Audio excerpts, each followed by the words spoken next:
Acción, tu revista mensual de cine y series, con los mejores estrenos de cine, fichas y reportajes coleccionables, series de televisión y 8 pósters todos los meses.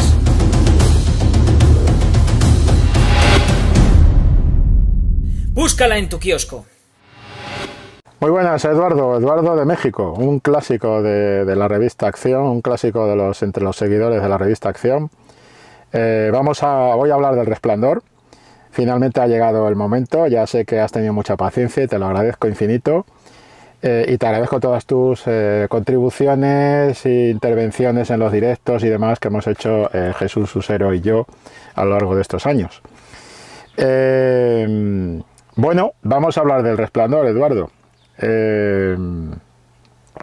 Y lo primero que quiero decir es que el Resplandor es una película, como bien sabes, de 1980, con lo cual podemos apuntarla en esa década prodigiosa, en esa década gloriosa del cine estadounidense, que son los años 70, y que, pues bueno, muchos de los aficionados que disfrutamos tanto con el cine y demás, tenemos como nuestra década favorita. Esta sería un buen cierre de década, de los 80, por una serie de circunstancias. El Resplandor, digamos que viene, para mí me parece un broche de oro esencial, que resume y de alguna manera casi cohesiona todo lo que se había venido planteando en el terror a lo largo de la década de desde principios de los 60, en el terror estadounidense, del cine estadounidense, desde principios de los 60 hasta este final de los años 70. Y que algunos analistas, críticos, comentaristas de cine han dado en llamar estadounidenses, incluso existe un libro bastante interesante que te recomiendo sobre este asunto, han dado en denominar el nuevo terror. El nuevo terror, que desde el punto de vista de nuestro 2023 puede parecernos ya no tan nuevo, pero esto es discutible, porque si te das cuenta, Eduardo, yo diría que, no quiero ser absolutista, pero yo diría que voy a ser muy precavido con esto, entre el 80 y el 85%, aunque mi cabeza me está diciendo, no, el 90 o 95%, pero no, voy a ser precavido. Entre el 80 y el 85% del terror que estamos viendo hoy en día no es otra cosa que un reciclaje sistemático de lo que ofertara ese nuevo terror desde principios de los años 60 hasta finales de los años 70. Y estoy hablando del 80-85% por quedar bien, pero podría decirte el 90-95%. No hay nada nuevo bajo el sol, o mejor dicho, hay poco nuevo bajo el sol en el género de terror en el cine estadounidense. Y lo que están haciendo las producciones, yo diría que de los 90 en adelante, es canibalizar sistemáticamente lo que el terror ya había venido proponiendo en esas dos décadas de los 60 y 70, que son las dos décadas que de alguna manera rompen con el terror, si se quiere, más romántico y gótico que se planteaba en el cine desde los años, pues aproximadamente en Estados Unidos, desde los años 30, cuando empieza Universal a producir sus películas de Drácula, Frankenstein, El Hombre Lobo y demás. De ese otro terror que manejó, de hecho, Roger Corman fue uno de los directores puente entre ese terror de corte romántico, de puesta en escena y demás, pero ese terror de monstruo clásico, ese terror clásico que viene mucho de Edgar Allan Poe y demás, cómo eso se fue traduciendo en los años 50 y 60 con gente como Roger Corman, con el ciclo de los años 60 de Roger Corman adaptando novelas y relatos de Edgar Allan Poe. Hizo Roger Corman ese papel de puente entre un modo de terror, una fórmula de terror y esta otra nueva fórmula de terror que venían a plantear gentes como Alfred Hitchcock con su película Psicosis, con su película Los pájaros. En Psicosis Hitchcock inaugura en los 60 un nuevo, ya había digamos asesinos psicópatas o asesinos en serie anteriormente, en época tan remota como podríamos pensar hoy en día, como son El principio del sonido en los años 30, con M, el vampiro de Düsseldorf, de Friesland.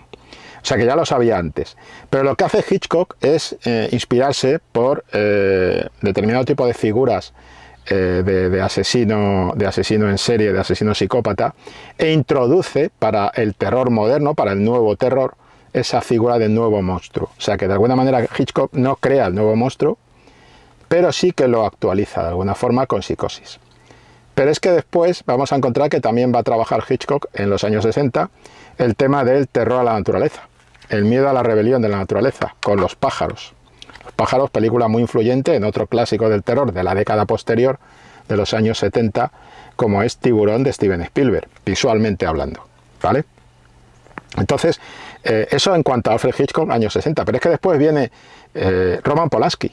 Bueno, y después volverá a actualizar Hitchcock ya con el tema del asesino en serie, con Frenesí, donde incluso nos ofrece un plano en primera persona de asesinato y demás, desde el punto de vista del asesino.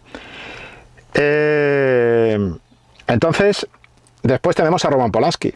Roman Polanski rueda Repulsión, película que también te recomiendo si no la has visto, con Catherine Deneuve como protagonista, jugando contra pronóstico, contra su imagen, muy interesante, Repulsión. Y curiosa alternativa para Psicosis, también hay que decirlo. Y después rueda La semilla del diablo, en los años 60. Y después en los 60 llegará a rematar la faena George A. Romero, incorporando otro tipo de monstruo moderno para el terror del cine, como son los zombies, con La noche de los muertos vivientes. Pero es que después en los 70, en este nuevo terror del que estamos hablando, al que pertenece El Resplandor, nos vamos a encontrar, por un lado, Wes Craven con La última casa a la izquierda. Una historia donde se muestra a unos padres que se pueden convertir en tan monstruos como, buscando la venganza, como los tipos que han asesinado a su hija. Y que están dispuestos a todo para conseguir esa venganza. Y todo esto lo hace inspirado por un clásico de Ingmar Bergman, que es El manantial de la doncella, nada menos. O sea, y jugando con cinema verité, con claves del cinema verité, con claves que van a la contra del típico, de lo que va a ser el gore y todo esto, que también va a estallar en estas épocas, ¿no? Gore, splatter, este tipo de cosas. Slasher. Y después nos vamos a encontrar también otro clásico, La matanza de Texas de Tobe Hooper, en los años 70, ya dentro de la década del Resplandor.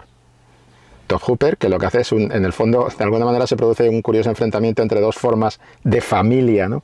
Y la forma de familia que parecería más tradicional, que es la de los tipos estos que viven, también es un enfrentamiento de lo rural contra lo urbano. También es una película, La matanza de Texas, emblemática del miedo del urbanita hacia el entorno rural, pero que de alguna manera testimonia el regreso a lo primitivo. Está el tema también del canibalismo, que también nos encontramos en El Resplandor, en esa conversación al principio que tiene el protagonista con su hijo y con su mujer, cuando le va contando a su hijo una historia que se produjo en la vida real, en lo que fue, digamos, los primeros tiempos de los pioneros y demás en las montañas y todo esto. Ese enfrentamiento rural-urbano, ese enfrentamiento de dos grupos familiares, donde nos encontramos que la familia más tradicional va a ser la de los caníbales, que están allí haciendo sus cosas, esas cosas que hacen. Y la otra familia es una familia entre comillas, que es una familia de amigos, un grupo de amigos que van en esa furgoneta y que acaban enfrentados con esa otra forma de familia, ¿no? Y a partir de ahí ya el género se va a desarrollar en unas claves de más cercanía a la realidad, de lo que era el terror más fantástico de los años 30, 40, 50, de incorporar personajes, conflictos y temas que están hablando de conflictos reales, y que tienen una segunda lectura de clave política, de clave social, de clave sexual, de clave de liberación sexual, por ejemplo en El principio de Tiburón, etcétera, ¿no? Y después llega Spielberg con Tiburón, y antes de Spielberg va a llegar William Friedkin con El exorcista, y va a llegar Stephen King con El Resplandor. Estará por ahí también La profecía y demás. Y en estas películas vamos a ver que hay dos características dominantes. Una es la desconfianza frente a las instituciones, frente a los modelos, digamos, clásicos, los modelos, si se quiere, más convencionales, tanto de familia como de autoridad, etcétera. Eso lo encuentras en todas estas películas. Policías que no resuelven el problema, sacerdotes, médicos que no resuelven tu problema de salud y te mandan a ver a un exorcista, sacerdotes que tienen problemas de fe, padres que se comportan, la presentación de Roy Scheider en Tiburón, como niños que hablan como sus hijos, y que tiene miedo al mar, y que tiene ese viaje que hace el personaje de Roy Scheider en Tiburón. Y encontramos aquí, en El Resplandor, pues a un padre. La idea de los padres en conflicto, que la encontramos también en La Profecía, no voy a decir por qué ni cómo, para no hacer spoiler.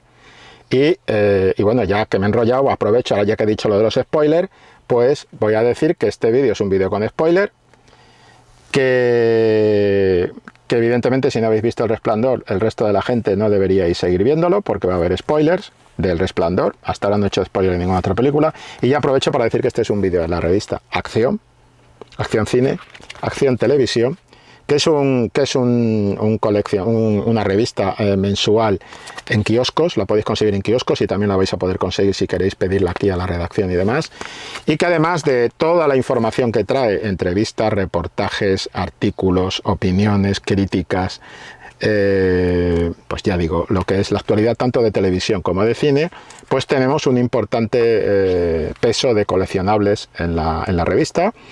Aquí tenemos el retorno de los 8 pósters en este número, y por destacar alguna sección que pueda ser interesante, por ejemplo, pues bueno, quiero destacar cómo tratamos, aparte de los pósters, cómo tratamos las críticas de los estrenos. Por eso que decía del coleccionable, tenemos un híbrido que es al mismo tiempo coleccionable e información de actualidad. Tenemos el comentario de las críticas, de la opinión sobre las películas que se estrenan, hechos en ficha, como otras secciones de la revista que también están hechos en ficha, también están resueltos en fichas, y que de esta manera pues tenemos nuestro clave de coleccionable y nuestra clave de actualidad. Que si os gusta el vídeo podéis darle a like,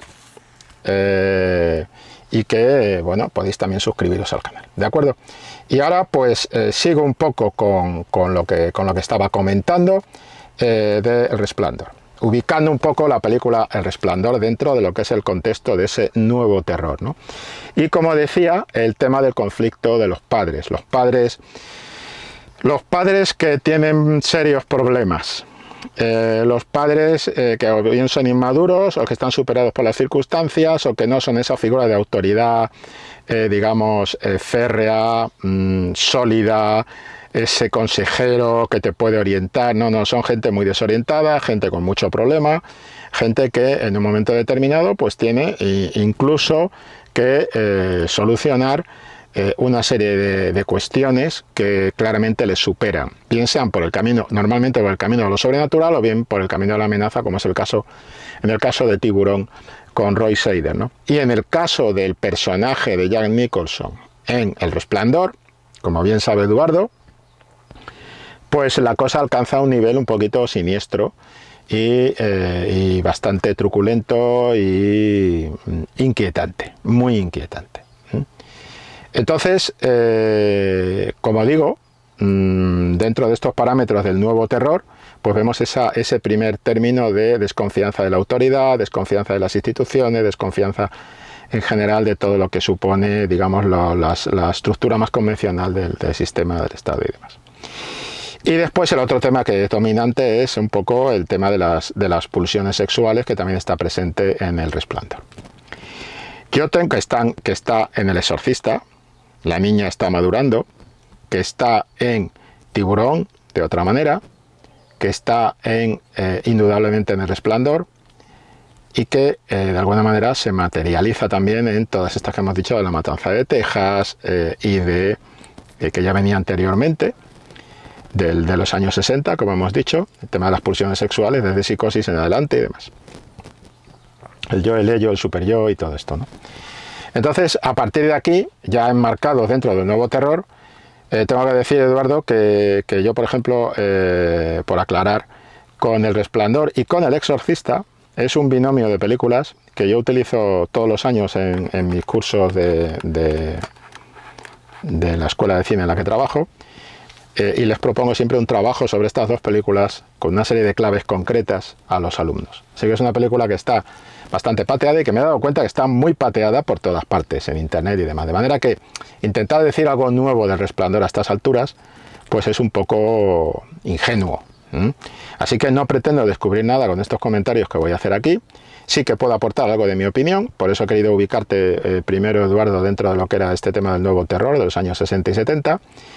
Sí que quiero aclarar que después en los 80 se produce un clarísimo empobrecimiento del género, en mi opinión. Un empobrecimiento que se acelera en los años 90, donde en un momento dado se buscará un colchón o de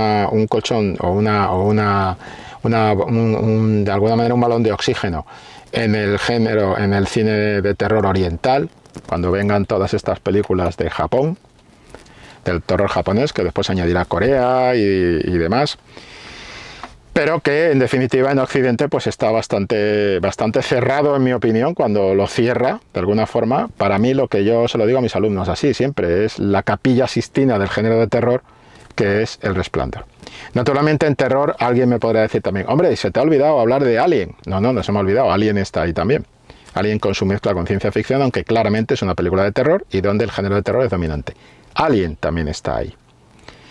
Y también forma parte un poco de estas décadas que estamos diciendo. Entonces, dentro de lo que es el propio Resplandor, pues como yo encargo estos trabajos, he tenido la oportunidad de pulsar que El Resplandor y El Exorcista están muy trabajados, muy expuestos. Hace poco salía otro comentario que me pareció muy interesante de cómo El Resplandor rompía la cuarta pared en varias ocasiones. Y podríamos empezar por ahí, pero antes quiero aclarar que para mí El Resplandor es, como digo, la Capilla Sistina del género de terror, que es la que cierra el género de terror. Y creo que esto es así porque en El Resplandor, al contrario de lo que suele suceder con otras películas del género, el contenido y la parte visual, el contenido y la propuesta visual están completamente equilibradas. Completamente equilibradas. Y en ese equilibrio entre contenido y lenguaje visual es donde se encuentran las buenas películas. Siempre. Si hay un buen lenguaje visual pero no hay contenido, se produce ese desnivel, se pierden puntos. Si hay buen manejo del contenido pero el lenguaje visual es pobre, pues también se produce esa especie de desequilibrio. Y lo interesante es cuando las dos bailan juntas. Cuando lo que podríamos llamar lo iconográfico baila junto a la parte del sentido, del significado, del contenido que te quiere trasladar la película, ¿no? Y creo que eso El Resplandor lo consigue al 100%, y por eso digo que es la capilla para mí, la Capilla Sistina del género de terror, que además, si nos damos cuenta, con algunos de los temas que aborda tiene muchos puntos en común. Por eso en el fondo se las propongo a mis alumnos y alumnas como ejercicio de clase, como ejercicio de análisis de las claves del terror. Tiene muchos puntos en común, entre otros pues todo este tema del asunto sexual que se oculta detrás de del aparente despliegue de fenómenos extraños que se producen en la película, ¿no? Y que realmente no acaban no siendo lo más importante, sino que lo más importante es ese otro contenido, que es un contenido perfectamente real, perfectamente cercano y por tanto mucho más inquietante para un espectador dentro de la vida real. Entonces, aparte de ser la Capilla Sistina, indudablemente me parece que es la mejor adaptación de Stephen King que ha hecho el cine, pero a años luz del resto. Y también me parece que es para mí, bueno, eso es difícil ya, decir esto, porque el problema al decir esto es Stanley Kubrick, la filmografía de Stanley Kubrick. Pero digamos que es una de las grandes, una de las más cercanas a la perfección, al 100% de perfección que encontramos en la filmografía de un tipo que casi siempre rozaba el 100% de la perfección, como es Stanley Kubrick, el maestro Stanley Kubrick. Y además es una película emblemática precisamente por todo aquello que no es dentro del género de terror. Por todo aquello que le niega al espectador sobre el género de terror, a las predicciones del espectador sobre el tipo de historia que va a haber, y todo aquello que le niega, como todo aquello que niega alcanza una solidez plena en el tercer acto. Con lo cual el espectador que realmente es un aficionado al cine y que realmente disfruta con el cine, indudablemente, me vais a disculpar, pero lo voy a decir. El otro día estábamos en un pase de prensa y una persona pues le echó la charla a alguien que estaba con el móvil en la primera fila y dice, mira, me estás deslumbrando con el móvil y tal, con bastante mosqueo, ¿no? Y esto es así, es decir, indudablemente yo aquí no me estoy refiriendo a las personas que van al cine a echar un rato, que no digo que sea lícito o no lícito, me parece, siempre y cuando no molestes al prójimo, y ahí está lo de la pantalla del móvil, de alguna manera rompiendo la proyección para el resto de espectadores que tienes a tu alrededor. Pero indudablemente no estoy hablando de las personas que se sientan en el cine y a los 5 o 10 minutos están con el teléfono móvil ya, cosa que alarmantemente me estoy encontrando en los pases de prensa. Se supone que a los pases de prensa vamos a trabajar.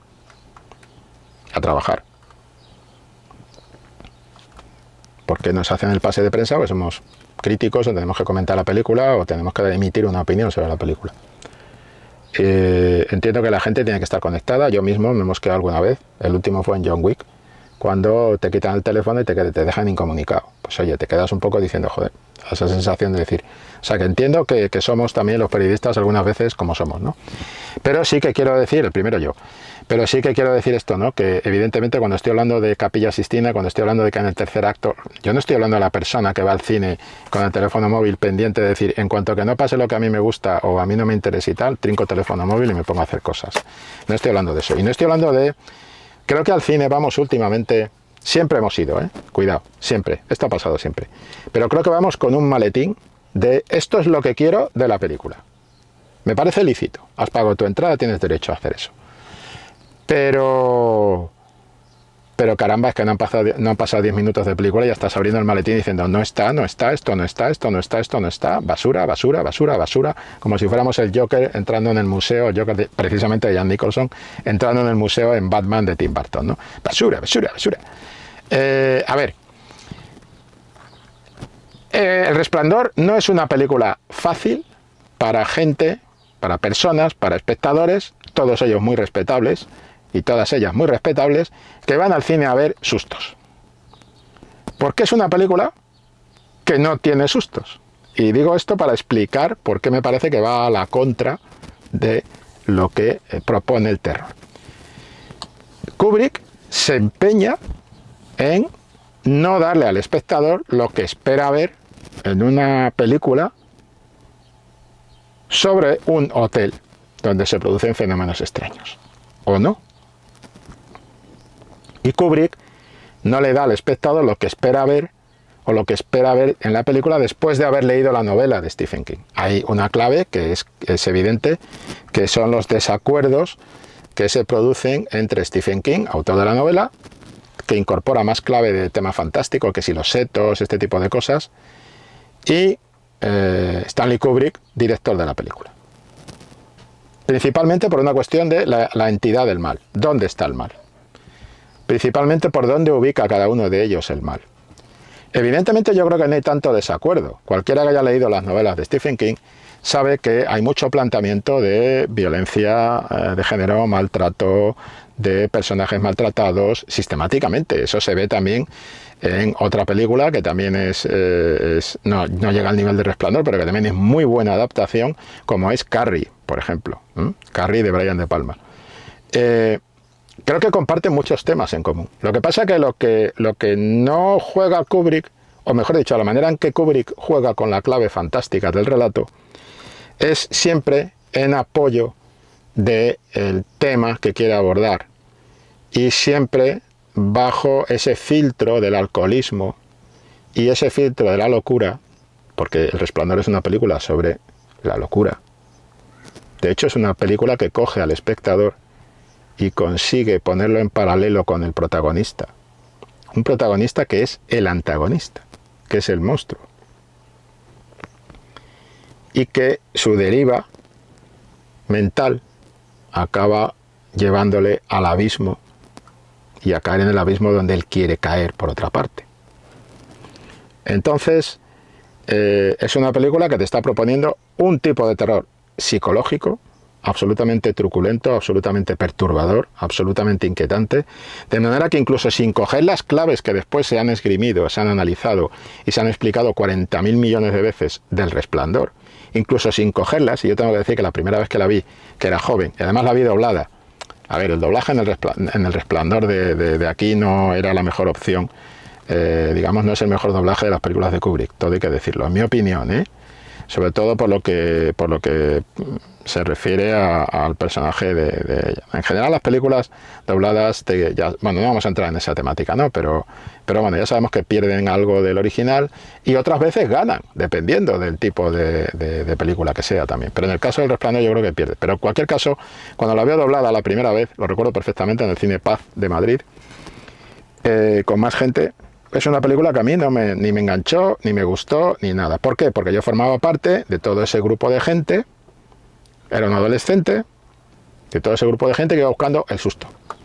Porque veníamos de ver los Alien, porque veníamos de ver las matanzas de Texas, porque veníamos de ver El Exorcista, y cualquier cosa que no nos Tiburón, que no nos produjera esa inyección de adrenalina, que es el susto, que es el sobresalto y demás, nos parecía que no estaba en la línea del terror. Desde un punto de vista adolescente, de público general, que va al cine a pasar el rato y tal, y que me parece muy lícito. Y después era una película larga para lo que eran los códigos del género. El código del género se está manejando en 1 hora y media, 1 hora 45 y demás. Y con todo eso, además no vemos la película entera, porque vimos una versión de la película que no es la más completa, que es donde se expone una serie de claves que quizá hubieran ayudado a entender realmente qué le pasa al niño protagonista y qué le pasa al padre con el niño protagonista.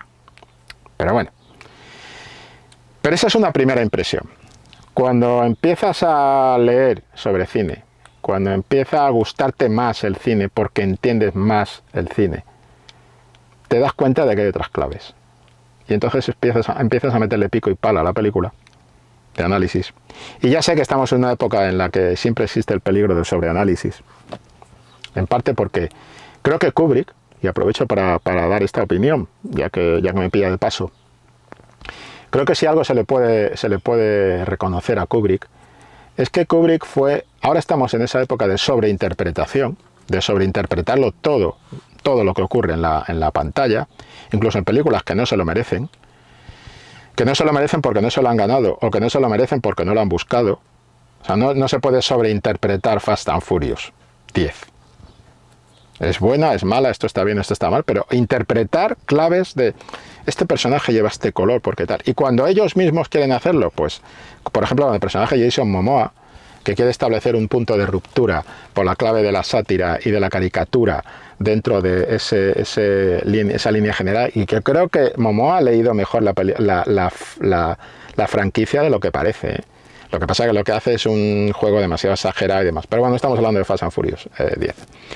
Pero lo que quiero decir es que no es una película Fast and Furious 10 que requiera, ni busque, ni necesite, ni dé pie a una sobreinterpretación.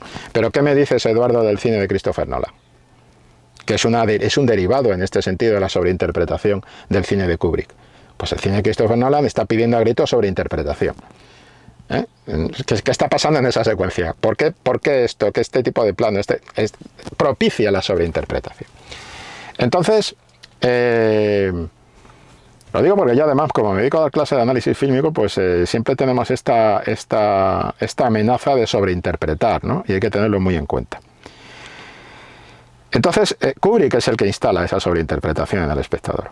Kubrick es el que pone al espectador, le convierte en copartícipe, casi diría que no me atrevo a decir co-creador, porque eso sería excesivo, pero sí copartícipe, compinche, compañero de viaje en el desentrañar todo lo que esconde la película. Y eso lo inicia Kubrick, no solo con esta película, no solo con El Resplandor, sino con todas sus películas.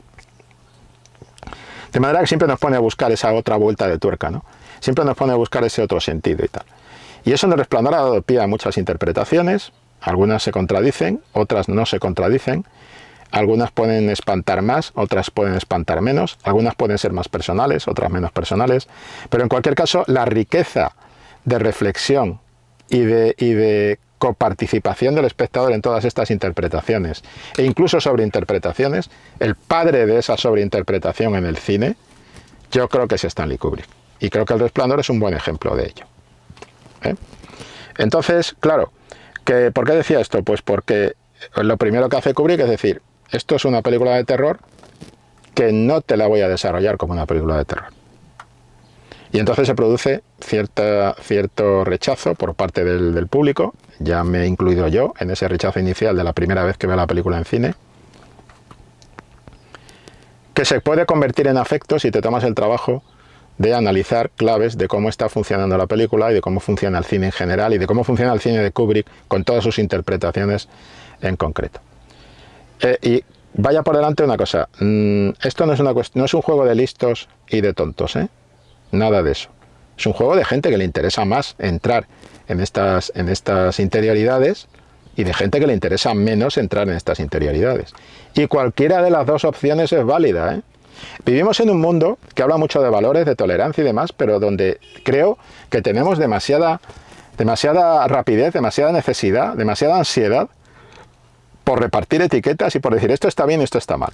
No. Primero descartemos ese concepto casi y que no se me malinterprete. Por supuesto que el mal es mal y el bien es bien. Pero en medio de todo eso hay unas zonas grises en cuanto a, por ejemplo, cómo elegimos algo tan poco lesivo en general de cómo decidimos cada uno y cada una disfrutar de nuestro ocio audiovisual. Y ahí somos reyes absolutos de elegir qué queremos ver. Ahí no se puede repartir etiqueta. Es que, claro, es que es una torpeza. No, no. Ni la gente que ve El Resplandor y dice esto no es terror. Esto a mí no me vale como terror, esto a mí no me da sustos, esto es muy largo, esto... Ni esa gente tiene ningún epíteto negativo, ni la gente que acabamos disfrutando más del Resplandor porque vamos metiendo pico y pala al Resplandor, somos unos neuróticos obsesivos con la sobreinterpretación, que además lo que queremos es tirarnos del tirante. Nada de eso. No, eso no opera aquí, eso no debe de operar. Esas etiquetas no son válidas. Cada uno elige el camino que quiere para relacionarse con la película. Ya está. Y es perfectamente libre de hacerlo. Y hay gente que quiere meterle más pico y pala y gente que quiere meterle menos. Por cierto, aprovecho para decir que en las páginas de la revista Acción llevamos unas páginas de análisis fílmico, por si alguien quiere de alguna manera acercarse a este tema. Y yo disfruto mucho escribiendo esos artículos porque además ponemos las fotitos, pues un poco lo que aludimos y tal. Que es un poco también el juego, otro juego de como espectadores de la película en otra línea, ¿no? Pero cada uno elige jugar ese juego o no jugarlo. No estoy diciendo eso. Lo que sí estoy diciendo es que la película no es mala, porque no dé el terror que la gente espera, de susto. Y que lo que sí plantea, pues es una reflexión sobre una serie de temas que, como digo, están sobreexplicados y demás. Voy a plantearte, Eduardo, 3 líneas que aquí casi son más pistas para que tú mismo investigues y busques. Si es que no has investigado ya, que yo creo que sí, porque... a ver, no te conozco en persona, pero he leído las preguntas y he contestado las preguntas que nos lanzaban muchas veces a mi compañero Usero y a mí en los directos y demás. Y creo que eres un tío curioso que seguramente ha investigado sobre El Resplandor y demás. Pero yo te voy a proponer 3 líneas, que además son las que habitualmente manejan mis alumnos todos los años cuando me exponen El Resplandor. La primera la podríamos llamar la línea espaciotemporal, ¿vale? La línea espaciotemporal, y ahí entraría un poco lo de esto que he dicho antes de este aficionado que ha planteado la posibilidad de que El Resplandor nos esté hablando directamente a los espectadores rompiendo la cuarta pared.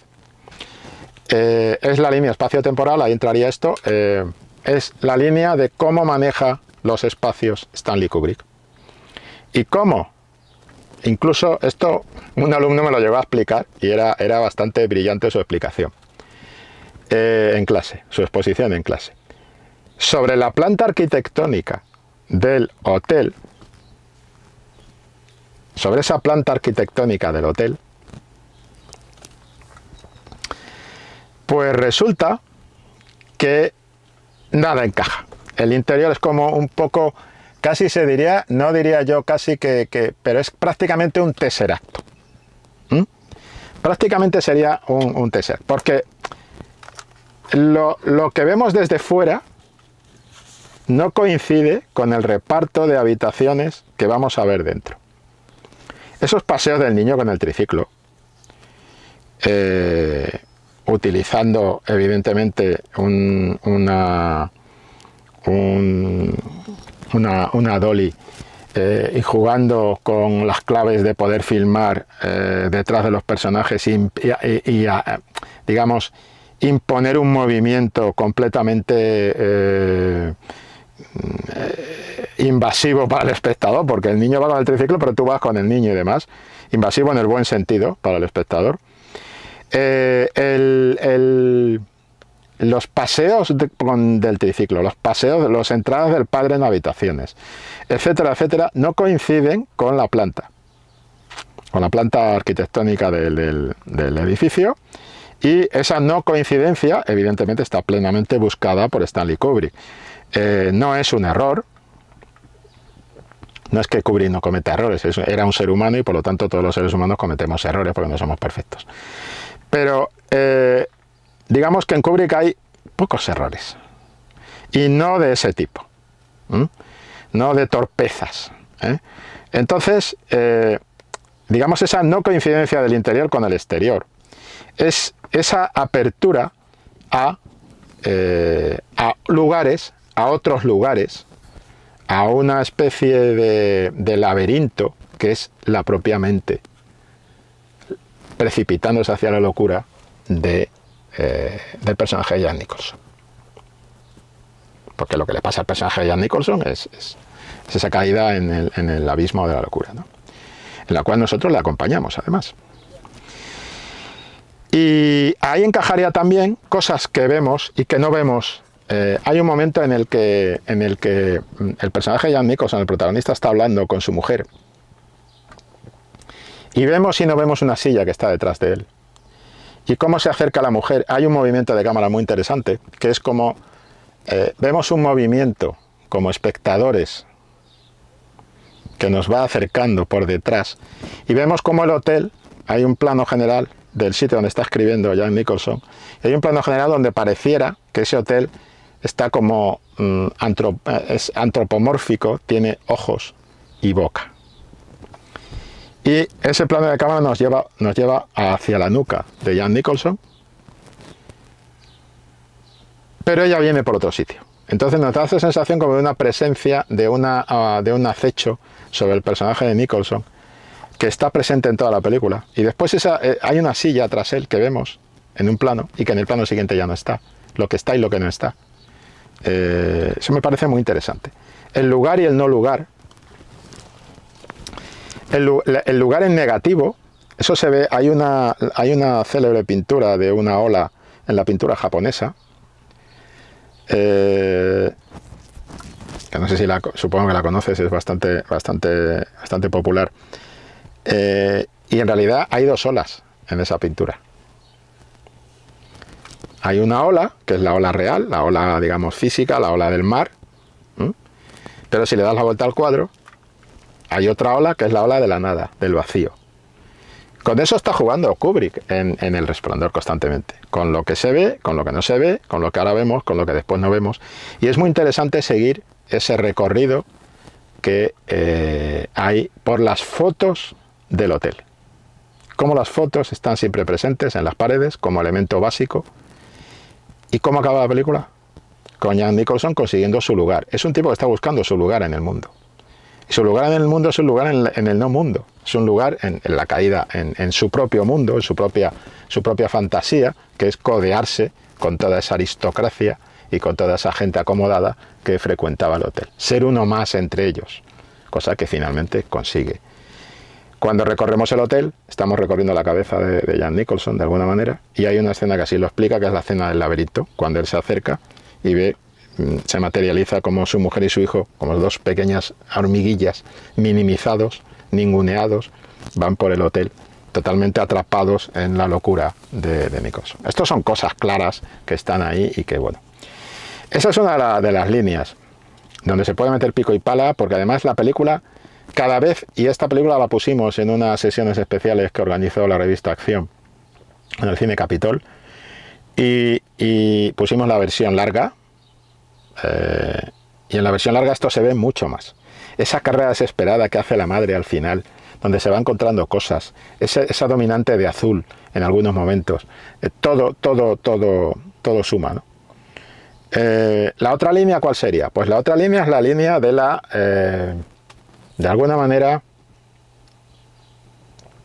la denuncia, la visibilización de las masacres de las primeras naciones, lo que antes se llamaban los nativos americanos, las tribus indias, las primeras naciones en Estados Unidos a manos de los blancos.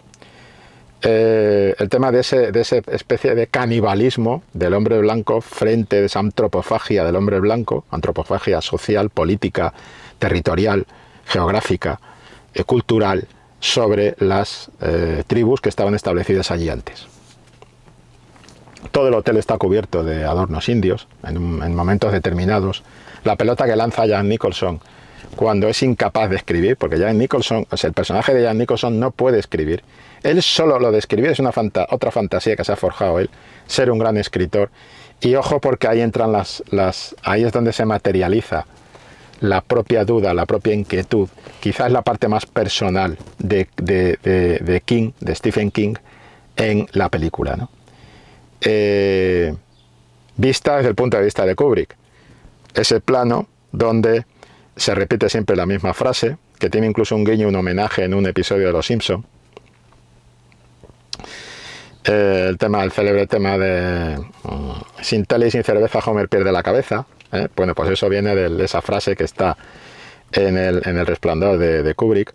Y como él siempre está escribiendo esa misma frase, no escribe, no es un escritor. Él fantasea con ser un escritor para alcanzar ese estatus social de persona célebre, de persona de la aristocracia, si se quiere, cultural estadounidense, y de elevarse por encima de los demás. Pero él no escribe, no quiere escribir. No es que sea un vago, es que no tiene talento, carece de él, pero quiere estar en la cumbre. Hoy día podría haber alcanzado esa celebridad que buscaba siendo un influencer, siendo un youtuber, pues quizá, pero en su tiempo se necesitaba el talento. Y no digo que los influencers y los youtubers no tengan talento, que ya entiendo por dónde va a ir la cosa y la crítica. No, estoy aquí haciendo un vídeo, o sea, estoy metido en esa tribu, formo parte de esa tribu, ¿vale? Lo sé, soy consciente de ello y por lo tanto no voy a atacar necesariamente esa tribu. Es simplemente una tribu social que en ese momento no existía.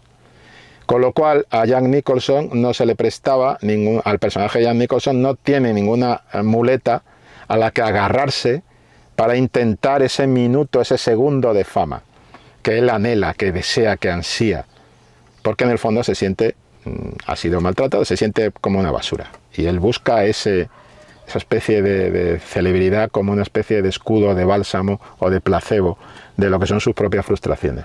Y por eso el tipo deja de escribir y se pone a lanzar la pelota contra esos adornos indios que están por todas partes, ¿no? Y después está el tema sexual. Y en el tema sexual, donde vemos como, por ejemplo, la madre ha decidido negar lo que está pasando, lo que está viendo entre su marido y su hijo, y ha decidido convertirse ella misma en una niña, y lleva un peto, y lleva los colores del niño y tal. Y en la versión extendida del Resplandor está esa visita de la psicóloga al niño, el niño hablando con el dedo, el niño sentado en las rodillas del padre, esa historia que se cuenta de yo no quería romper el brazo, fue sin querer. Ese romperle el brazo es de alguna manera una metáfora de otro asunto. Ahí se han producido cosas extrañas, truculentas, que de alguna forma hablan también de esa... hay todo un despliegue. Por ejemplo, es muy curioso. Los dos personajes que comparten lo que se llama el resplandor en la película, que podrían ser tres con Nicholson, llevado de otra manera, porque tenemos ese barman que no existe, tenemos la aparición de los fantasmas en la cabeza de Jack. Y eso podría ser también, puede estar asociado, o sea que podrían ser tres personajes. Pero en cualquier caso me refiero al niño y al cocinero que el hombre se va de vacaciones, como todo el mundo, dejando el hotel con estos tres personajes. Y cómo, hay que decir también que en esa incapacidad de Jack, la que se ocupa de llevar el hotel es su mujer. Durante toda la película, ella maneja el tema de comunicación, maneja todo. O sea, ella maneja, él no sabe hacer nada. Le han contratado a él, pero la que lo lleva todo es ella. Muy curioso eso también, ¿no? Está el tema este de este personaje, que está el hombre en sus vacaciones, y cómo en su casa está rodeado de mujeres hipersexualizadas en las paredes y demás. Y ahí se produce todo un tema, que también hay que leer el libro y tal, pero bueno, se produce todo un tema de qué le ha pasado también a este hombre y por qué este hombre tiene el resplandor y eso lo comparte con el niño y por eso le hace volver y todo esto, ¿no? El juego del tiempo, he dicho espacio-temporal en la primera línea, ahí viene el espacio-temporal, el viaje de este personaje de vuelta al hotel, atravesando toda la tormenta en el avión y todo esto, y como ese viaje, lo que decía antes de que Kubrick nos niega lo que nos propone. Ese viaje, tú dices, este tío va a llegar allí, este tío va a ayudar a la familia, a la mujer, a la madre y al hijo, este tío nada, este tío entra en el hotel y se lleva un hachazo del monstruo, de Jack, que está ya completamente volcánico en ese momento, está floreciendo en su terror total, y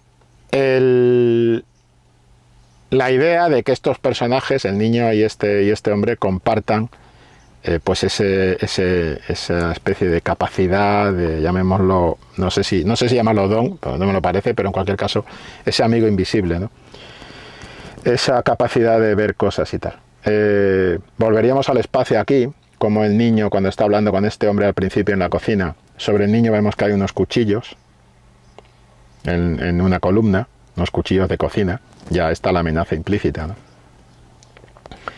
Y como también pues hay dentro de esta clave de carácter, digamos, de abuso y de violencia de género y todo esto, que es una de las claves de la película, ahí está todo el pozo del contenido y de la verdadera significación para Kubrick.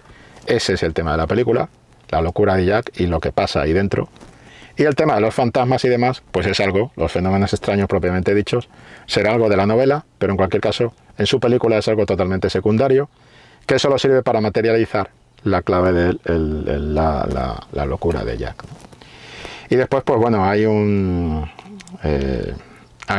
guiño a La carreta fantasma, un clásico del cineasta Victor Sjöström, de uno de los maestros del cine, de los pioneros del cine, Victor Sjöström, en La carreta fantasma, en el momento del hacha, la puerta y todo esto, ¿no? Es esa especie de guiño, ¿no?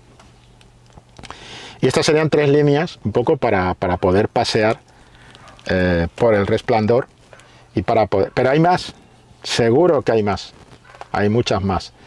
He hablado del tema espaciotemporal, el tema del despliegue visual, el hotel como personaje, el hotel mismo como personaje, el hotel asociado a la montaña y ese plano final donde Nicholson se queda congelado, casi en la misma forma que el propio hotel, y a su vez el propio hotel está casi empastado con la montaña que hay detrás.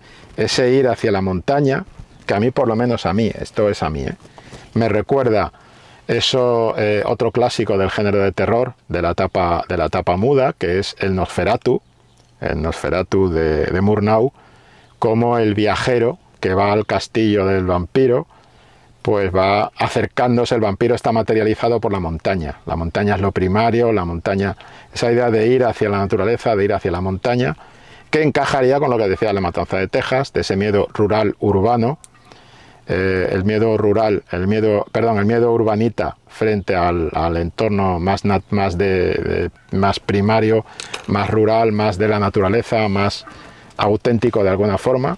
Cómo salimos de nuestra sociedad de plástico para encontrarnos con una realidad que de alguna manera nos sobrepasa. Y todas estas cosas, o sea, hay mucho más que hablar sobre... Y cada vez que ves la película se te ocurren más cosas. Por eso esto es una maquinaria de generar análisis, interpretación sobre interpretación, pero ahí eso forma parte de este carrusel de cine de terror, esta auténtica fiesta de cine de terror, que es El Resplandor. Y bueno, Eduardo, espero haber comentado cosas que te interesen, espero haberte abierto algunas líneas que te pueden llevar a seguir disfrutando de la película. Supongo, no sé si habrás visto la versión extendida, tienes que ver la versión extendida, con todas esas asociaciones del oso, ese oso de peluche asociado al niño y ese otro oso, ese tipo disfrazado de oso que está practicando una felación a otro hombre, y que dices, bueno, evidentemente todo lo que ve la madre al final, cuando la madre empieza a ver las cosas desde el punto de vista de la propia visión de enfermiza y enloquecida del propio marido, es cuando ella ya empieza a caer en el laberinto, en la trampa del marido, y la manera abrupta en la que acaba la película, donde Kubrick soluciona, le da un cierre, culmina el viaje del personaje de Jack Nicholson, del protagonista, pero esa madre y ese hijo quedan, de alguna manera, ahí. No se sabe qué pasa con ellos y demás. Y ya por último, quería hacerte un comentario sobre un detalle curioso, que fíjate que estaba preparando esta película y estaba leyendo este libro, uno de los últimos de Stephen King, Billy Summers, y aquí Stephen King pues se permite el lujo, que me parece muy bien y además fenómeno, de enlazar este libro, que es el libro de un asesino a sueldo, de un asesino de la mafia, que es un francotirador y se dedica a ejecutar gente, y a pesar de que esta historia va por ahí, es una historia de intriga, de corte, si se quiere, más policíaco y demás, Stephen King en su parte final, y esto es un spoiler, o sea que le aviso si alguien no ha leído el libro que no siga escuchando, y dejo este espacio. Eduardo, incluso tú mismo puedes parar aquí. Pero es curioso, me resultó muy curioso cómo Stephen King enlaza este libro con El Resplandor. ¿Cómo? Hay que leer la novela. Pero es muy interesante. Como en un momento determinado Stephen King, que yo creo que en este libro está funcionando muy bien, me gusta mucho ese libro, y creo que ya domina completamente todo su estilo, todas sus claves, y el tío lo hace de una manera fluida, total. Bien, pues está dentro de un entorno de cine de intriga, de cine policíaco, de novela de intriga, de novela policíaca, de tal. Y oye, de repente introduce una clave fantástica, más de su género de terror, el que más ha cultivado, y dices, caramba. Y está creando un mundo, como su propio universo, por decirlo así, ¿no? Me ha parecido muy curioso eso. Pero hay que leerse la novela para ver cómo lo hace. Mira, ya hay un incentivo para leer una novela que a mí me gustó bastante. Es la típica novela que si te descuidas, si te pones a ello, hombre, de una sentada tiene un puñado de páginas, pero de una sentada a lo mejor no, pero en un día y medio, yo me la cargué en un día y medio, o sea, porque es que además no podía dejar de leerla. O sea, esto que estás por la noche y dices, no me entra sueño, me estoy desvelando y lo que quiero es seguir leyendo en vez de irme a la cama, por ejemplo, ¿no? En fin. Y aquí lo dejo, Eduardo, que gracias por la paciencia, que gracias por haber pedido la videocrítica, que gracias por estar ahí, que gracias por ser un constante en nuestros directos, en nuestras locuras, y que da gusto trabajar para que haya gente como tú, pues disfrutando de lo que hacemos. Hasta luego. Acción, tu revista mensual de cine y series, con los mejores estrenos de cine, fichas y reportajes coleccionables, series de televisión y 8 pósters todos los meses.